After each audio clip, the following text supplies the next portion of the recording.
Hello and welcome to another video from the only source of information that you need to not only survive the current apocalypse but actually enjoy it. And today's video is going to be the second in this series about Melchizedek, one of the most enigmatic figures in the entire Bible. In part one of this series, I talked about the difference between our biological parents and our spiritual parents. Genetically, it cannot be denied that we have all descended from a single source. Having God as our Father, we are all brothers and sisters.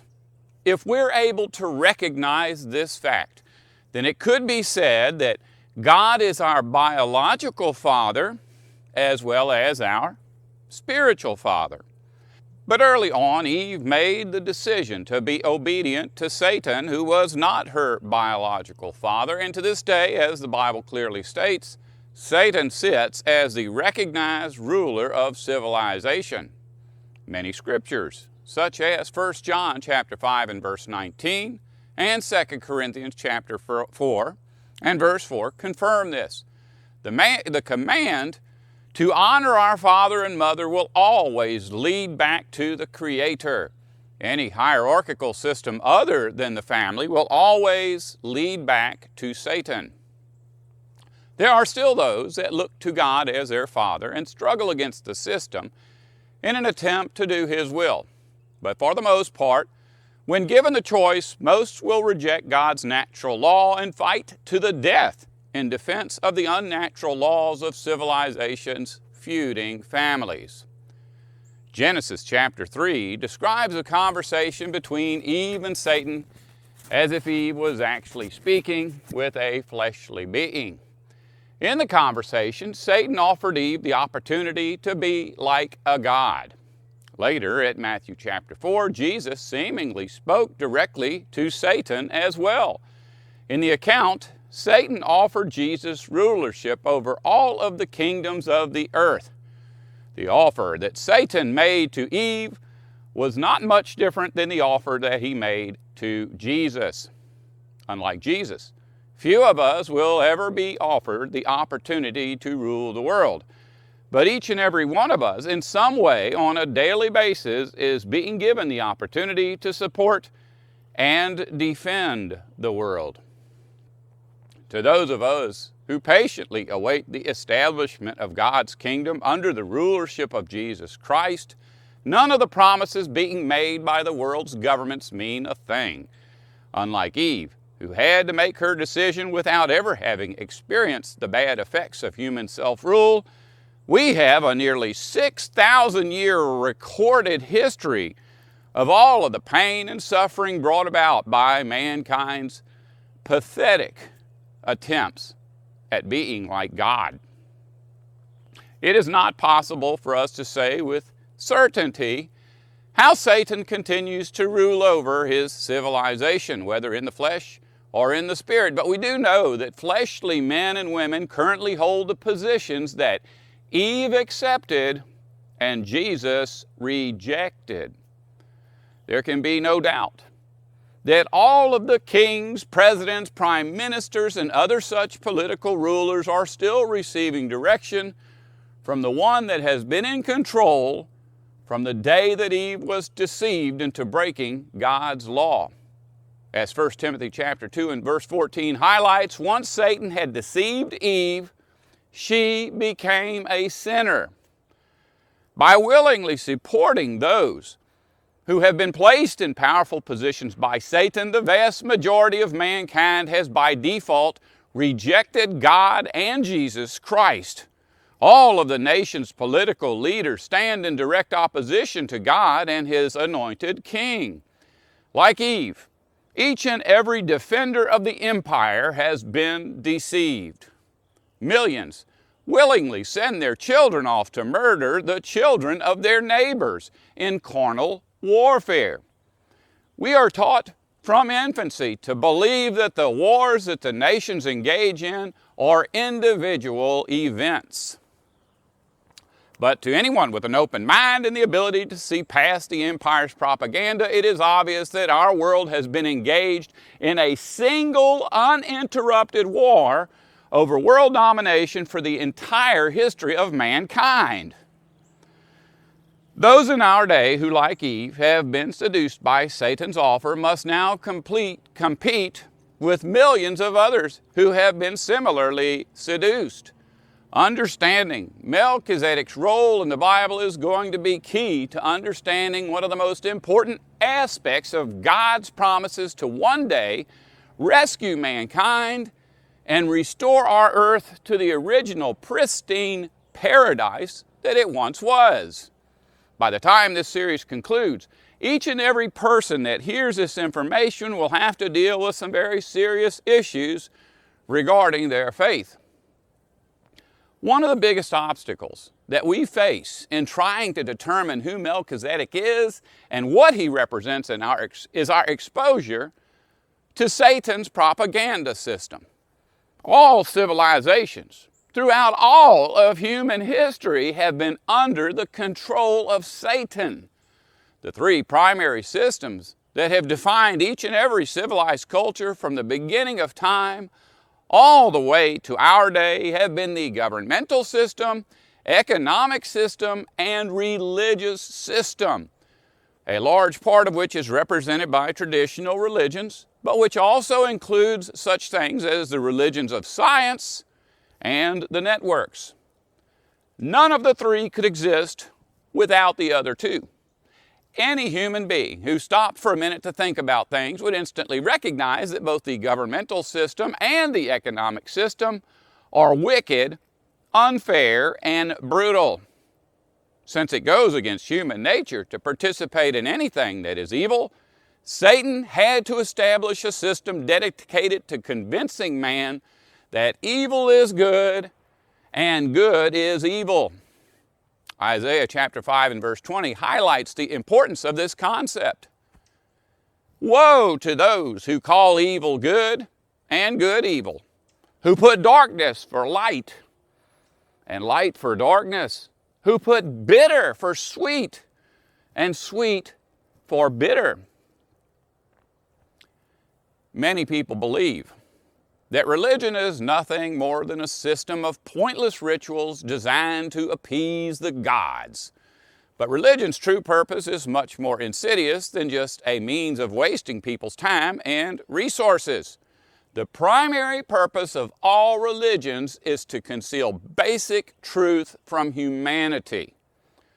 A good propaganda system is essential in order for any human government to function.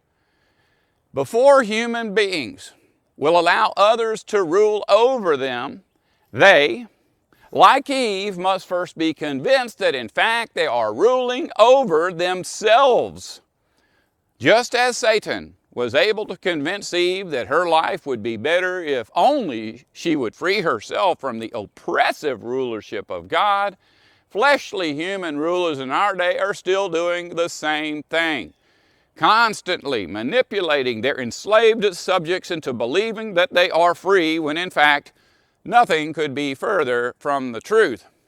In the English-speaking world, propaganda is called public relations. It takes quite a bit of convincing to get people to participate in civilization because it goes against natural law. That natural law was spelled out thousands of years ago in what today has become known as the Ten Commandments. Because the Ten Commandments have been so poorly translated, many people never make the connection between the Ten Commandments and natural law. Most believe the Ten to be nothing more than a list of religious rules.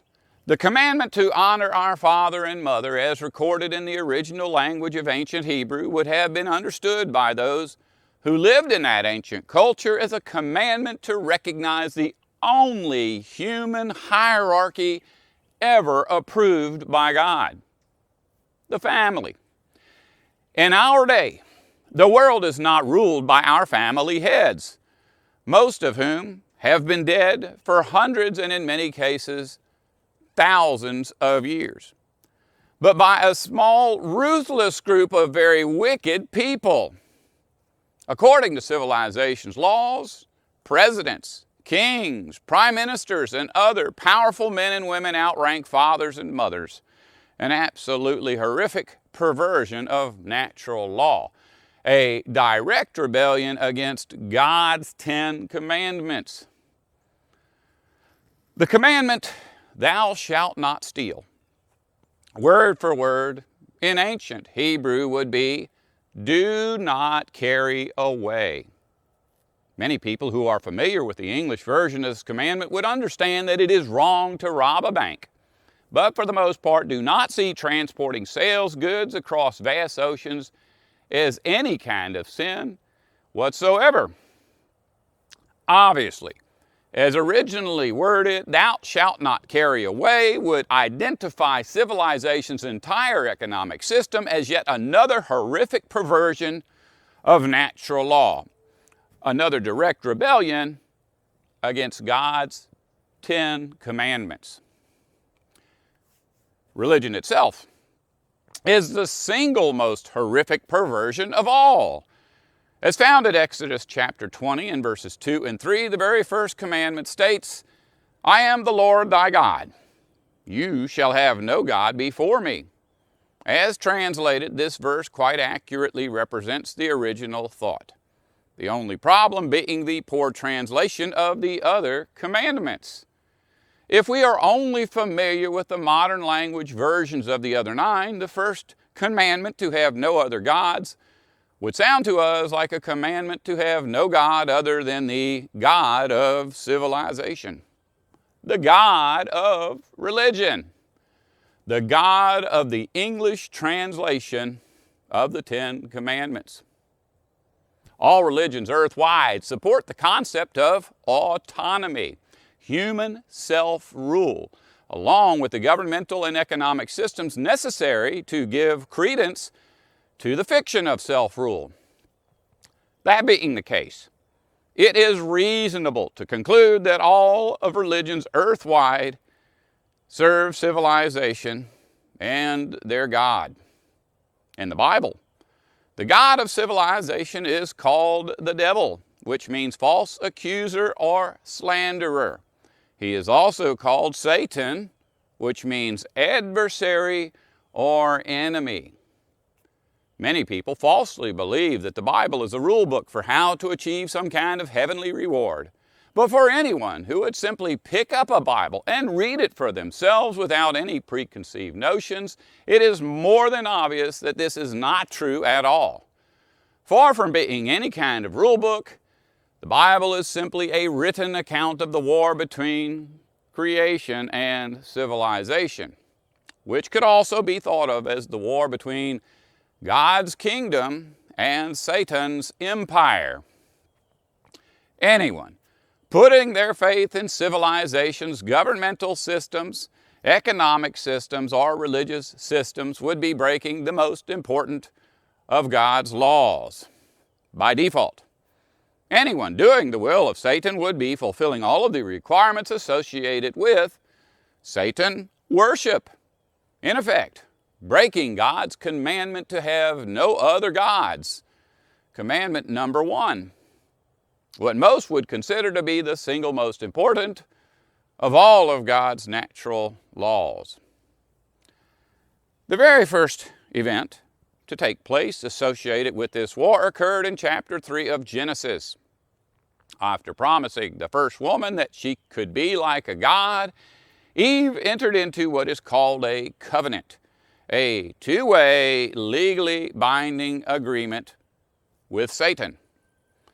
Prior to entering into Satan's covenant, Adam and Eve lived in a paradise. But shortly after Eve convinced Adam to partake of the fruit, the couple was cast out, and God pronounced judgment on each of the participants in the rebellion. Since then, millions have participated in the very same satanic covenant, many having done so in protest. However, to this day, the majority cannot resist the enticement of what the covenant promises. Self-rule. The false belief that individuals can benefit from converting our planet's resources into something that God never intended and then dividing the spoils according to some artificial hierarchical contest is so intoxicating to those who suffer from power addiction that they simply cannot resist. They, just like Eve, have fallen for the original deception spoken of at 1 Timothy chapter 2:14, which records that Satan's promise to Eve was a deception. That deception took place in the Garden of Eden when Satan promised Eve at Genesis chapter 3 and verses 4 and 5, "For a certainty, you will not die, but your eyes will be opened, and you yourself will be able to determine what is good and what is bad, just like God."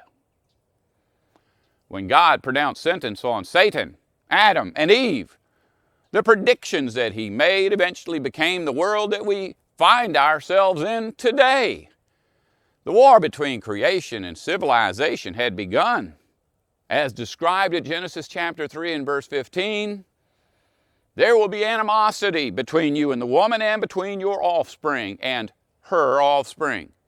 He will inflict injury upon your head, and you will inflict injury upon his heel."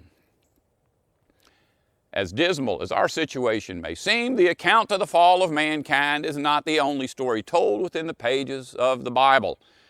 In fact, much of the Bible is dedicated to the promise of one day making things right, so that those of us who want nothing to do with civilization will not be forced to conform to its precepts. In order to bring these conditions about, the Bible also repeatedly promises to remove the wicked from the vicinity of the earth, so that those of us who, like Eve, are trusting by nature, will not have to cope with the deception of Satan or those who willingly support him ever again.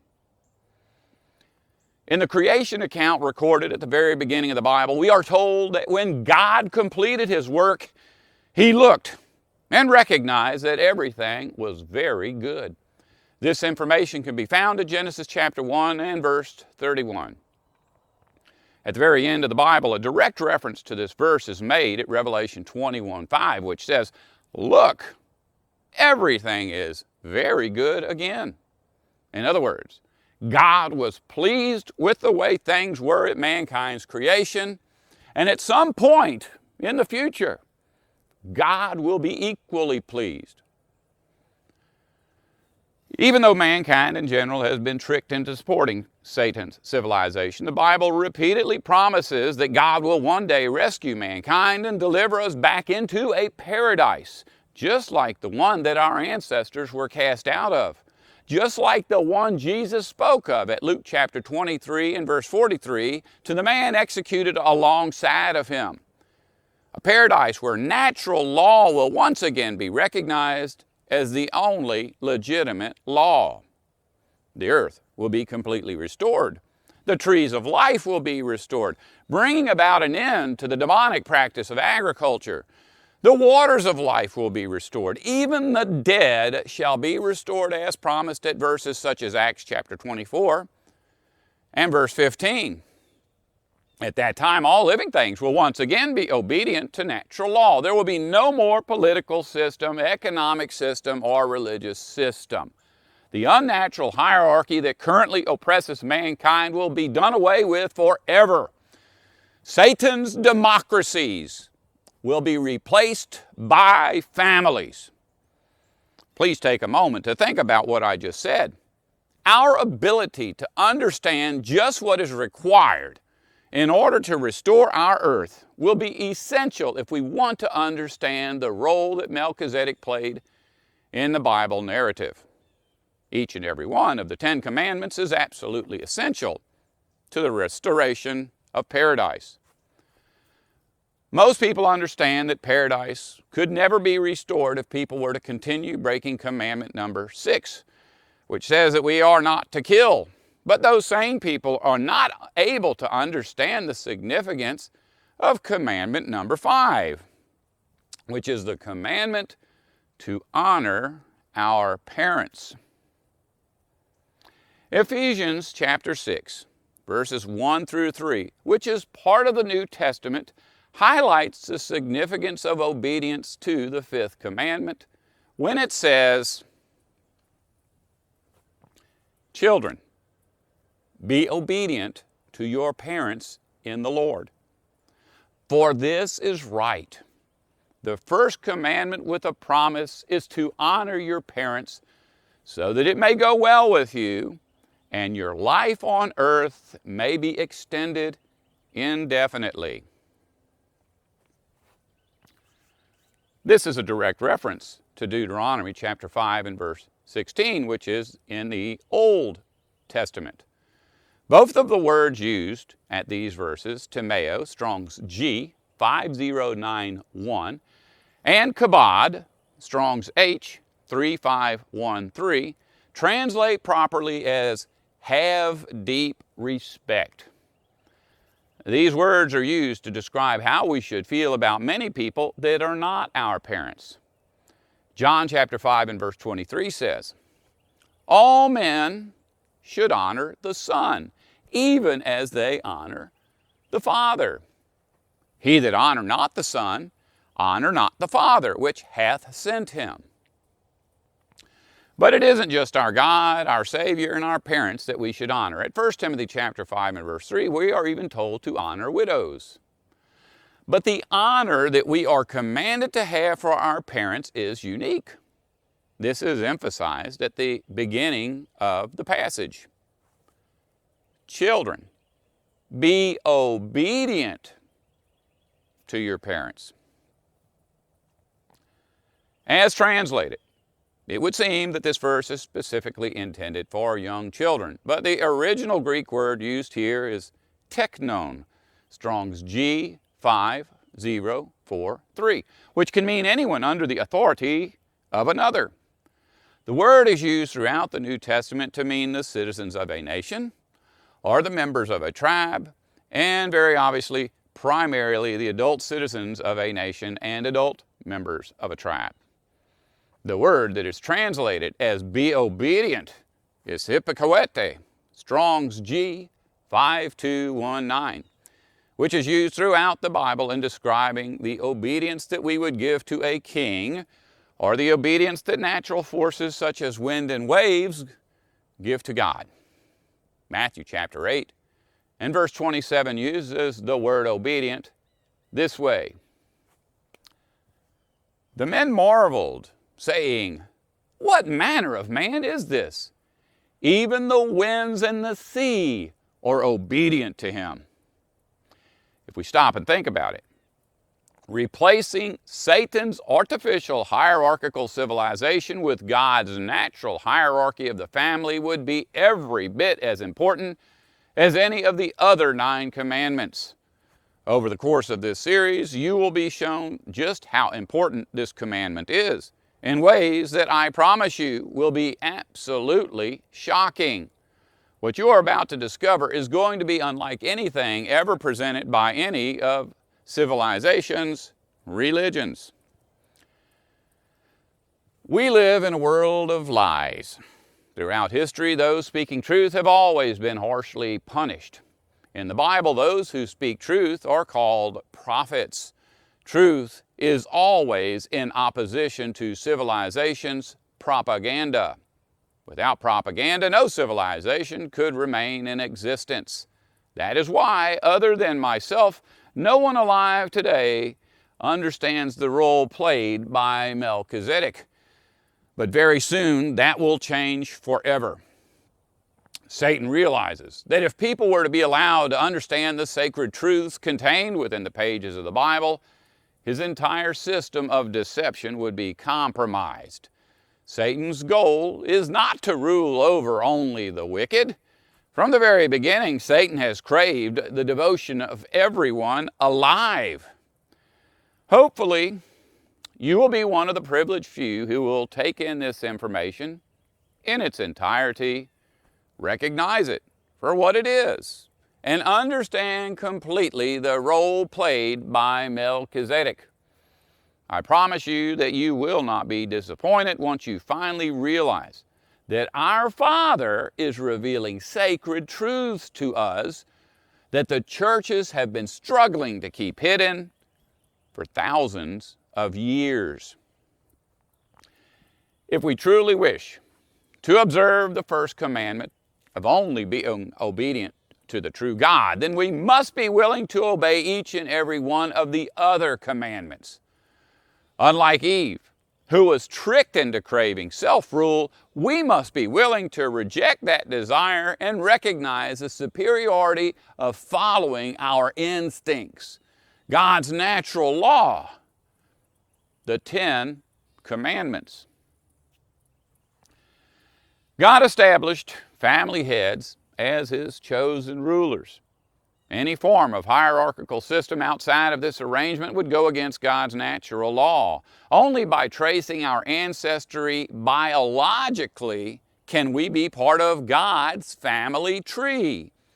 As Luke chapter 3 and verse 38 brings out, Adam's biological father was God. All other hierarchical arrangements lead back to Satan, the serpent god. When Abraham encountered Melchizedek, he was living as close to that natural law as any man could. As parents, Sarah and Abraham were the recognized heads of their family. In ancient Hebrew, they were called Aish, Strong's H376, and Aishah, Strong's H802. In most instances, our English translations of the Bible render these words improperly as husband and wife, or man and woman. The English language has no corresponding word for either of these two titles because in Western culture what they represent no longer exist. However, it is possible to define these two words. In English, Aish would translate as male tribal leader and Aishah would translate as leader of the male tribal leader. Prior to being called out of Ur, Abraham and Sarah would have been obedient to the leaders of their tribe, what we today would call an extended family. These two titles are also used to describe the roles of Adam and Eve, which is why Satan chose not to approach Adam, the tribal leader, but instead Eve, the leader of the tribal leader. As 1 Timothy chapter 2 and verse 14 records, it was not Adam who was deceived, but Eve. Adam was simply doing as told by his Aishah. Since Adam and Eve were in effect brother and sister, both would have been required to be obedient to their father, God. However, it could be said that since Eve was created from Adam's rib, that she should have recognized Adam as an important part of her creation. In effect, it could be said that Adam was her biological father. This information is recorded at 1 Corinthians chapter 11 and verse 8. In any case, it cannot be denied that humans ruling over humans has caused much suffering. Even King Solomon, near the end of his life, admitted to the failure of human self-rule at Ecclesiastes chapter 8 and verse 9. I have contemplated everything that I have observed being done under the sun. During this time, humans ruling over humans has caused nothing but harm. Like Adam and Eve, Abraham and Sarah were brother and sister. And like Adam and Eve, both were pure bloods. Although they had different mothers, both had the same father and would have become the tribal leaders over their family group upon the death of their parents, or would have become family heads upon their separation from the tribe. It is very likely that each and every member of Abraham's tribe was a pureblood descendant of Adam and Eve. The death of Abraham and Sarah's grandfather Nahor is recorded at Genesis chapter 11 and verse 25 and would have taken place when Abraham was about 49 years old. God asked Abraham to leave his father's tribe and travel to the promised land, which he and Sarah did, when Abraham was 75 years old. At Genesis chapter 11 and verse 32, we are told that Abraham's father Terah died. This would have taken place when Abraham was about 135 years old.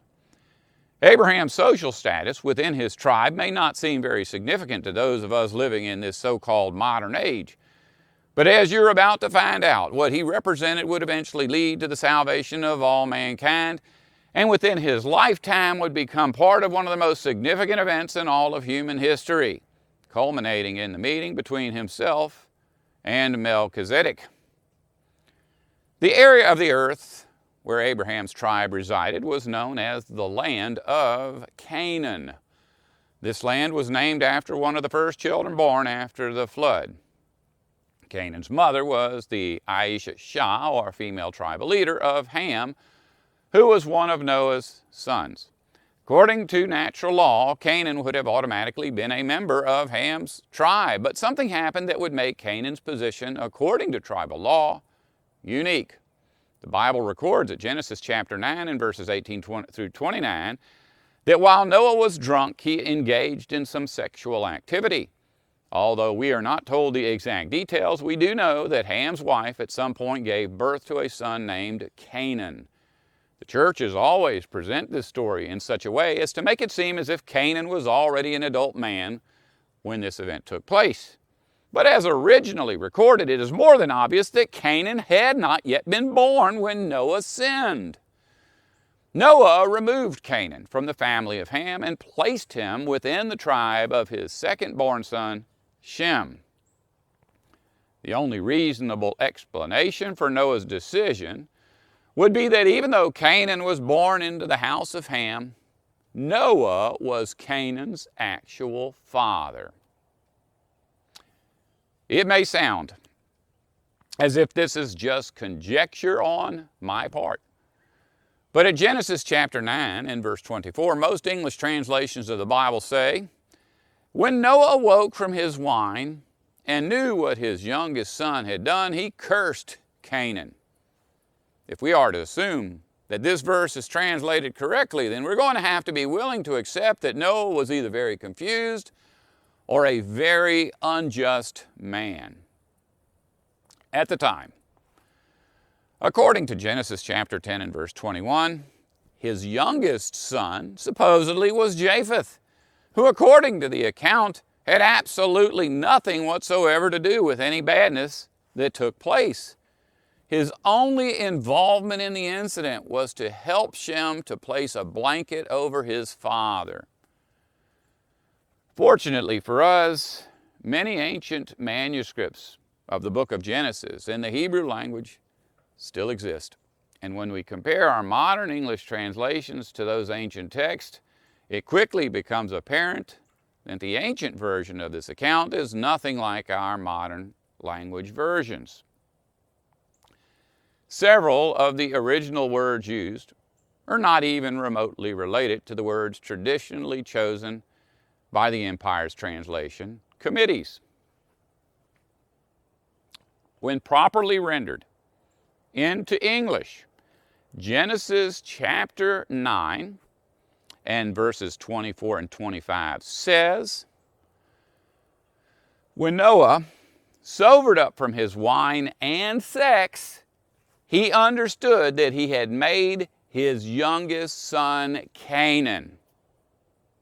Far from cursing Canaan, the remainder of the account is simply the Bible's explanation of how Canaan's tribal affiliation would be unlike that of his brothers due to the fact that even though he was the son of Noah, his tribal standing by law would be as that of the son of Ham. According to the Bible, Canaan relocated to the Promised Land, which is why over time that part of the earth became known as the land of Canaan. According to the Bible, the people who occupied this area were collectively known as Canaanites. The ancient Greeks referred to them as the Phoenicians. In our day, most people are unaware that the words Phoenician and Canaanite are associated with the same people, just according to two different languages. Natural law is the only law that God ever intended man to live by. The tribal law that Abraham lived by was much closer to God's natural law than the laws that we live by today. Although Abraham is never called king, There were many living in close proximity to Abraham that were.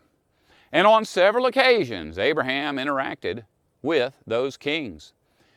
It is during one of these encounters that we are introduced to the character of Melchizedek. Over time, many men and women who were obviously not Abraham's biological descendants joined Abraham's group and acknowledged him as the family head. This arrangement may not have been based on a strict adherence to natural law, but since Abraham always acknowledged God as his father, it would have only been natural for others who acknowledge God as their father to want to leave their biological families to become part of Abraham's tribe.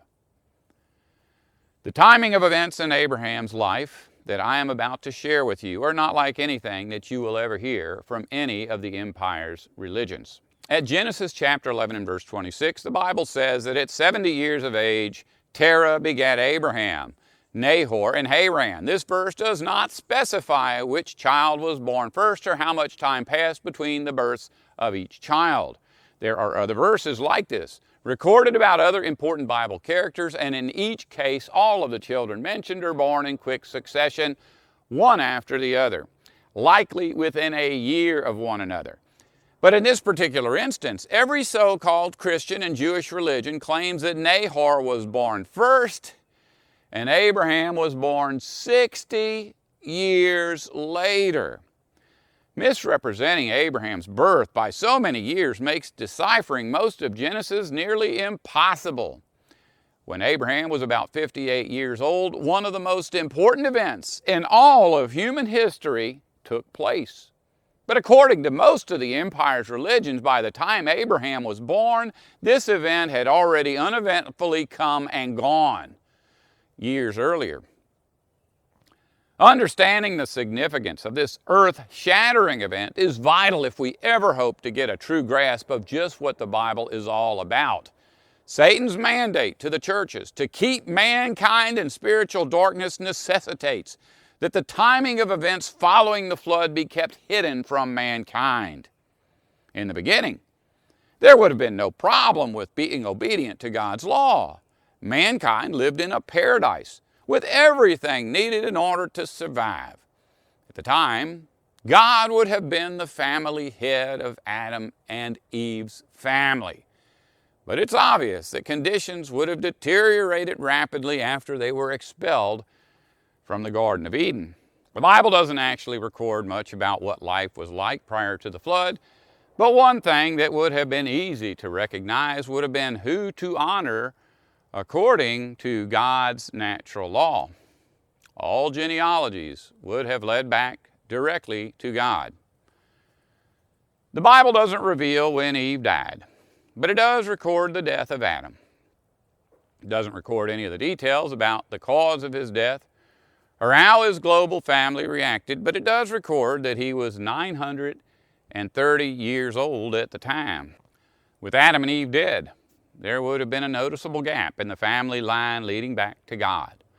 Their descendants would have become divided into what basically would have been opposing teams, what we refer to today as nations. There is no firm way of determining the exact date according to our modern calendars for events of the ancient past, such as Adam's creation and death, because there are simply too many gaps in world history.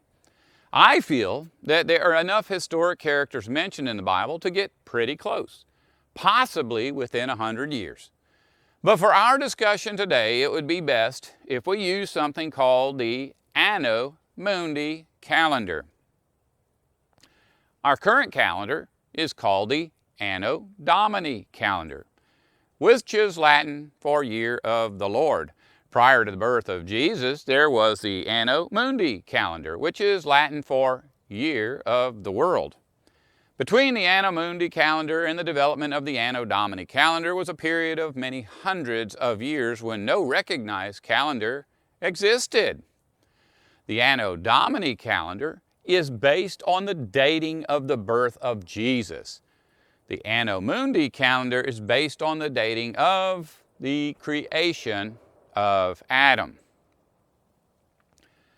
Adam would have come into the world in the year 0 Anno Mundi and died in the year 930 Anno Mundi. Anno Mundi is usually abbreviated as AM. According to the Anno Domini calendar, Adam would have been created somewhere around the year 3973 BC. His death would have occurred somewhere around 3043 BC. But as I said earlier, there is no way to be sure. And in fact, the dating of Adam's creation varies wildly among the conflicting religions of mankind.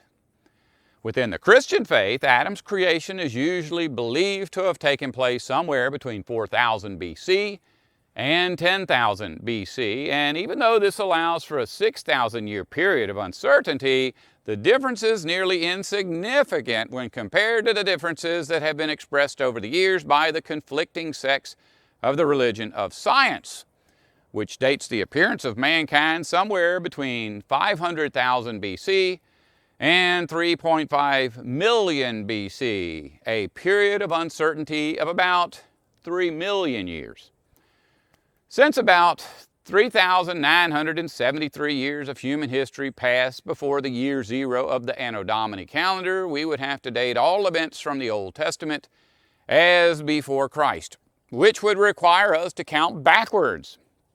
The Anno Mundi calendar will make understanding the information that I am going to share much easier to follow.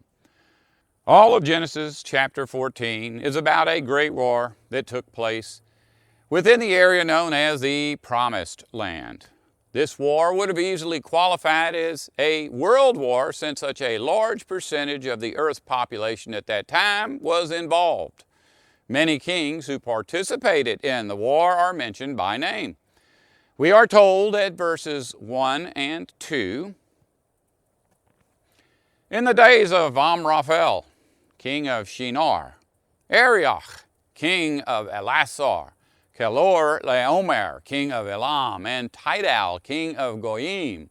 These kings made war with Bera, king of Sodom, Birsha, king of Gomorrah, Shinab, king of Admah, Shemeber, king of Zeboim, and the king of Bela, that is Zoar. Abraham stands apart from the other participants in this war in that he is never once spoken of as a king, and in fact initially does not even seem to be interested in getting involved. But at verse 13 we are told that several of Abraham's allies who had escaped the war made their way to Abraham in order to inform him that his nephew had been kidnapped. It is at this point in the story that all of the pieces start coming together, making it possible for us to start figuring out what is actually going on. All of the first 4 kings are said to come from outside of the Promised Land, from an area of the earth known as Shinar, which means the country of 2 rivers. The city of Abraham's origin, was also located in that part of the earth. Prior to leaving Abraham's family would have been part of the same group of nations that we today think of as the Babylonian Empire. The 5 kings that are at war with the first 4 kings are all said to rule over nations within the Promised Land. They too would likely have come from Shinar. After Noah's Ark came to rest on dry ground, the very first mention of men building cities involves a man named Nimrod, who built several cities within the territory known as Shinar, the most well-known being Babylon itself. In the Bible, all personal names are words that had meanings in the languages that the people named would have spoken. Abraham's name, when he left was Abram, which means exalted father. After entering the Promised Land, God changed his name to Abraham, which means father of many people. Lot, the name of Abraham's nephew, means covering. The names of the men that brought the news of Lot's kidnapping also have meaning in the Hebrew language. Abraham's great-great-great-great-grandfather was named Eber, And according to Genesis chapter 10 and verse 25, it is from him that all Hebrew people descended. The word Hebrew in English is an English rendering of the ancient Hebrew word Eber. According to Genesis chapter 10 and verse 32, all of the nations that exist on earth today had their origins from the list of patriarchs found at Genesis chapter 10. This chapter of the Bible is often referred to as the Table of Nations.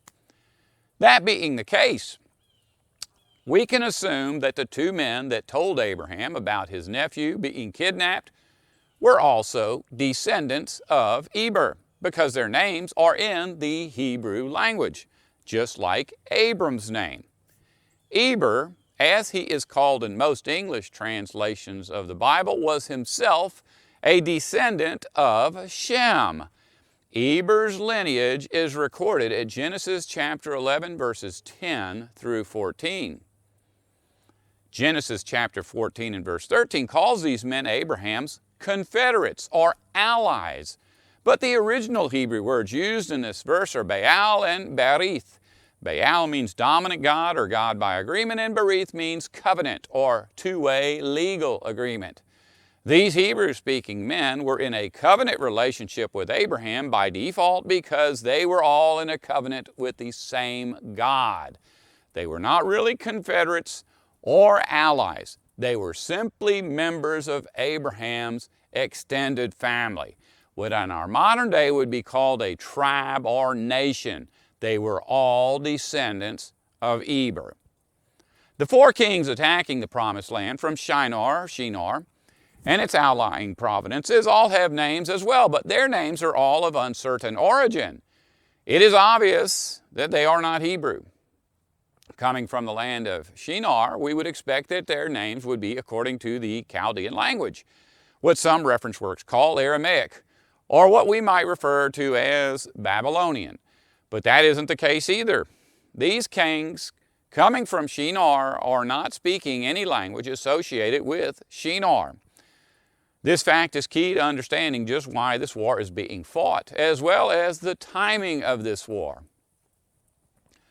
The other kings said to be living within the promised land have names that are similar to Hebrew words, but not identical. According to the scriptures, these kings were descendants of Canaan, which would explain the reason why their language is so closely related to the language of Abraham. Previously, Noah had removed Canaan from the family of Ham and assigned him to the family of Shem. Shem was Eber's great-grandfather. This account is about a war between people speaking at least 3 different languages. The differences in the languages of the people involved, as well as the timing of events, is going to be critical in revealing why everyone is at war. Abraham's role in this war, and the identity of Melchizedek. Abraham was born after the global deluge, known as Noah's flood. When Noah and his 3 sons and their wives entered the ark, there would have been no question as to who was the ruler of the ark. It was obviously God. It was he who instructed Noah to build the ark. It was he who brought the flood. And according to Genesis chapter 7 and verse 16, it was even God who shut up the ark after everyone and everything was on board. But there was also an obvious hierarchy that would have been recognized.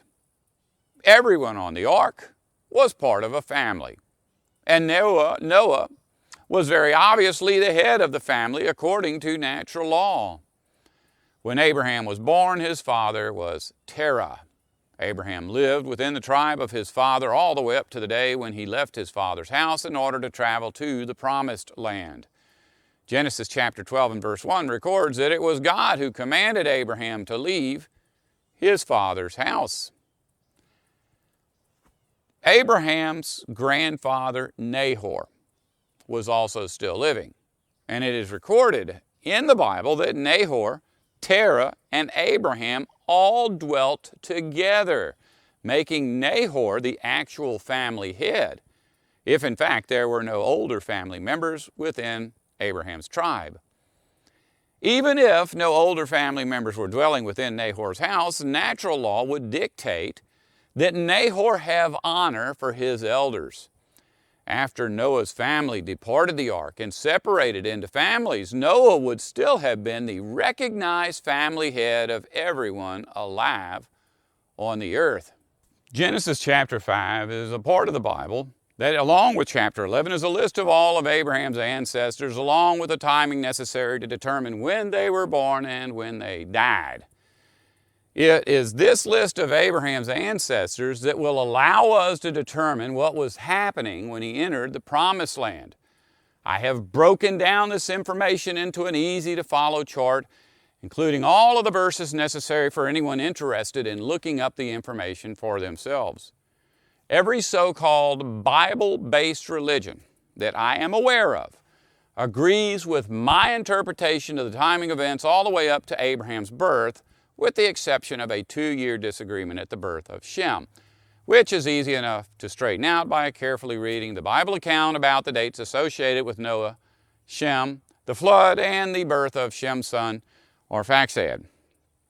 At Genesis chapter 11 and verse 26, we are told that after Terah had lived 70 years, he became the father of Abram, Nahor, and Haran.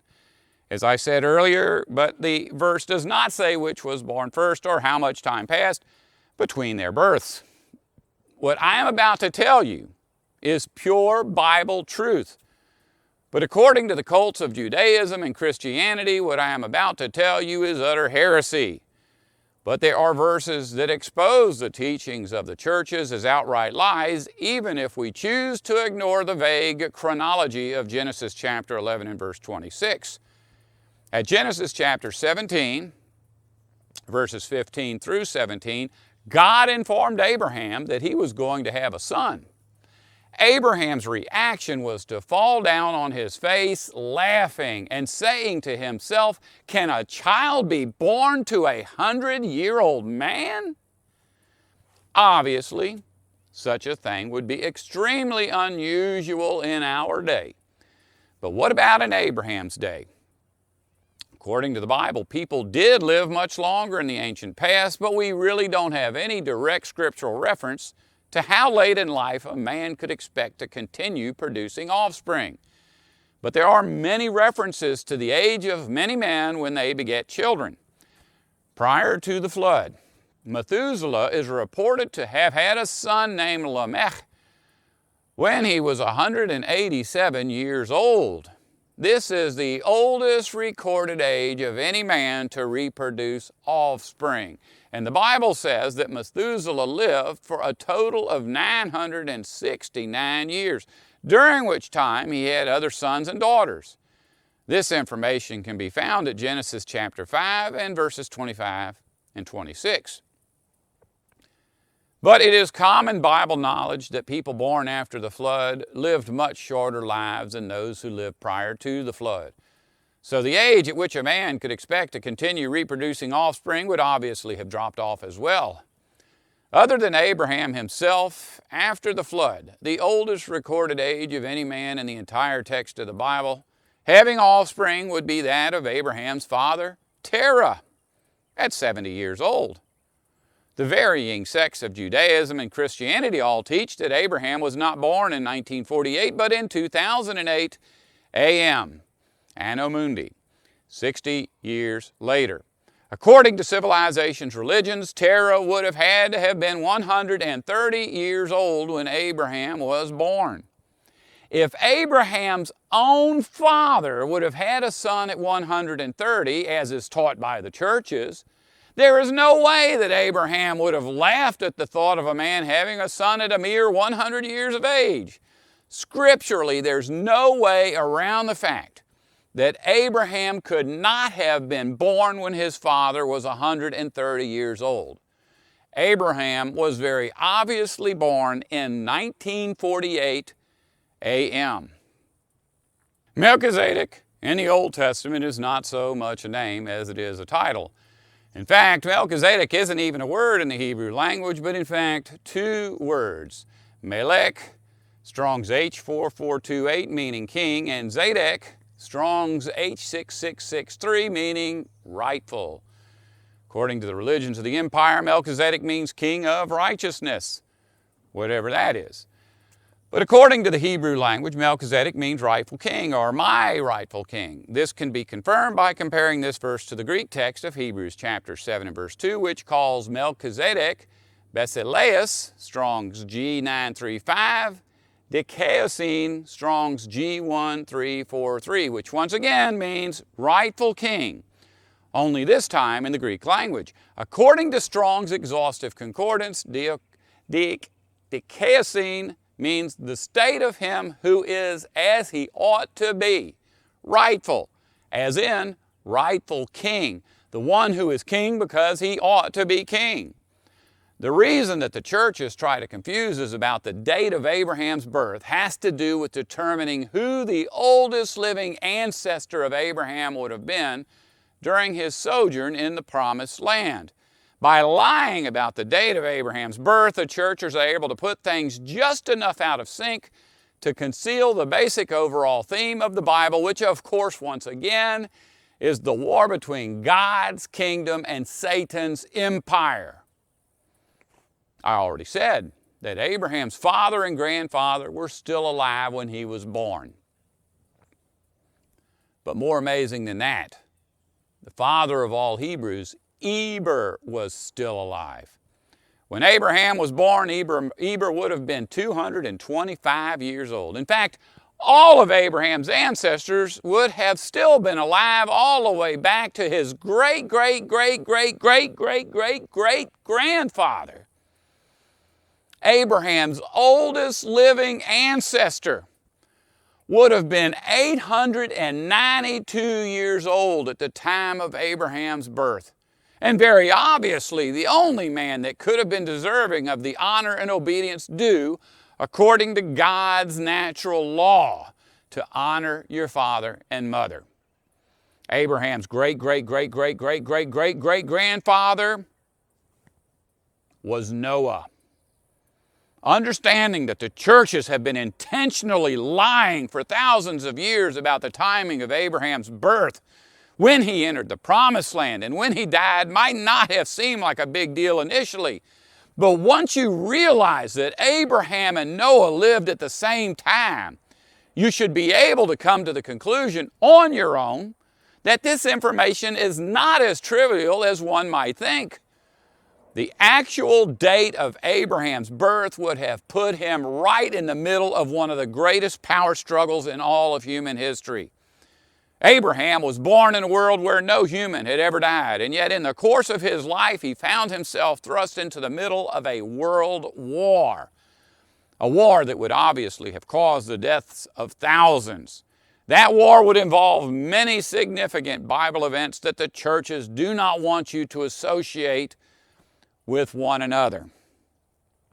When the churches tell you about the Table of Nations, Abraham's being called out of Ur, the fall of Nimrod's empire and confusing of the languages, the meeting between Abram and Melchizedek, and the destruction of Sodom and Gomorrah, they always make it seem as if these events took place hundreds of years apart, as if they are all completely unrelated. And even worse than that, the churches completely ignore the deaths of Eber and Noah, two of the most significant events in all of human history.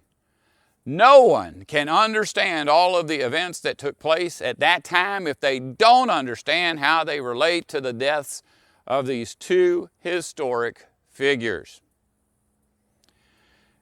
As you're about to find out in part 3 of this series, all of these individual Bible stories are actually different aspects of a single event.